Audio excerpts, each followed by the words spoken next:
Welcome back to the Crochet Crowd. So my friends over at Yarnspirations.com. Today is the Crochet Afternoon Wrap, and this is a beautiful Karen Simply Soft project here.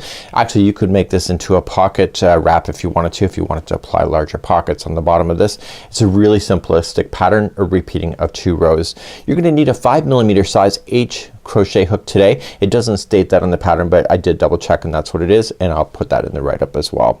So what we have here is that there is a simplistic instruction here on page number 2, and this is the stitch pattern here, but this is the instruction for the wrap itself. So this is I'm not sure why they've broken it up that way. I do want to clarify here, it said that it's multiples of 3 stitches plus 1. That's if you were adding it to something else, but if you're starting from scratch, it's multiples of 3 plus 2 if you would like to change the size.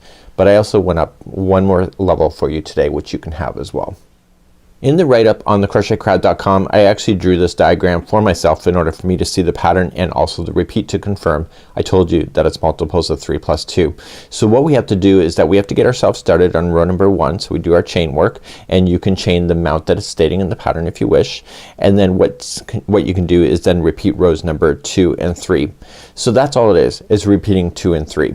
Here's the thing, on the instructions when you go back here, it has the breakdown of what the colors are here. I'm going to rely on you to follow this. I don't need to crochet this whole thing. I can just show you how the stitch work is done, and then you can change the colors. I am going to demonstrate on how to change colors as well, and we'll be covering that today. So without further ado, you ready? Let's go. Let's move on to doing the chain next. So let's begin with the slip knot. Now I'm going to just do a small swatch with you here, but if you would like to have the pattern exactly, just chain 224. Everybody else that would like to change their sizing, it is just a matter of 3 plus 2. So you just chain in sets of 3. So 1, 2, 3, 1, 2, 3. When you're happy with the length of it, just add 2 more chain.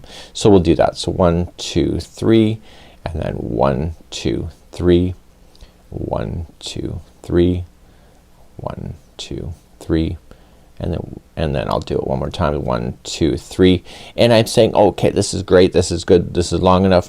Just add 2 more, and then you'll have the balance, and then we'll proceed into row number 1 next. So row number 1, we're going to get ourselves established. It feels like it's out of balance, but just trust it, it will work. I did do a test swatch as well. So in the second chain from the hook, so just come over here and go and turn it and get the back hump of it. I want you to single crochet into that stitch, plus then chain 3. So 1, 2, 3, and double crochet into that same chain. Okay, and that's all this is going to be all the way across. So you're gonna skip the next 2. So 1, 2, go to the third, single crochet, chain 3,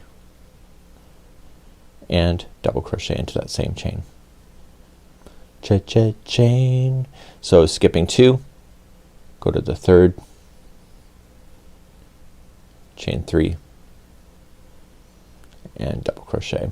I want you to do that all the way across, please, and I will see you at the end of the line. So you're gonna come all the way to the end of the line, so there's gonna be 3 left. You are still going to do that one more time, so you'll single crochet and then chain 3. It feels wrong on every level, but it works, so don't worry about it. So suck it up, buttercup, right? So that's it. So you'll go right to the end of the line. We'll turn and we'll do row number 2, which is the start of the repeat. So rows 2 and 3 is all that this pattern is. Let's begin row number 2 next. So row number 2, here we go. So every time you're in row number 2, you'll do this. So you'll chain 3, which will count as a double crochet, and in the same one you want to apply a double crochet. Now you think that's wrong. It feels wrong, but it looks right. So don't even question it. So in the first chain 3, which is the very next one, you're going to single crochet and then chain 3 and double crochet. Does that look familiar? Yep, that's what you just did. So then you just jump to the next chain 3, single crochet, chain 3, and double crochet. Pretty awesome, right? So I'll show you one more time. So single and then chain 3 and then double crochet in. So you're gonna do that all the way across, but wait for me on the very last one because we gotta just do something a little special. So I'll see you there in just a moment. This is completing row number 2. Coming up to the end of row number 2, in this last chain 3 space, you're just going to single crochet in, and then you're going to only chain 2, so don't chain 3, and you're going to just double crochet into this single crochet that you started with, if you recall. So just come right down here and double crochet in there. So you have to do that in order to keep this looking square. And then you turn your work and let's begin row number 3, which is the second part of a 2-part repeat. So rows number 2 and 3. Let's begin row number 3 next.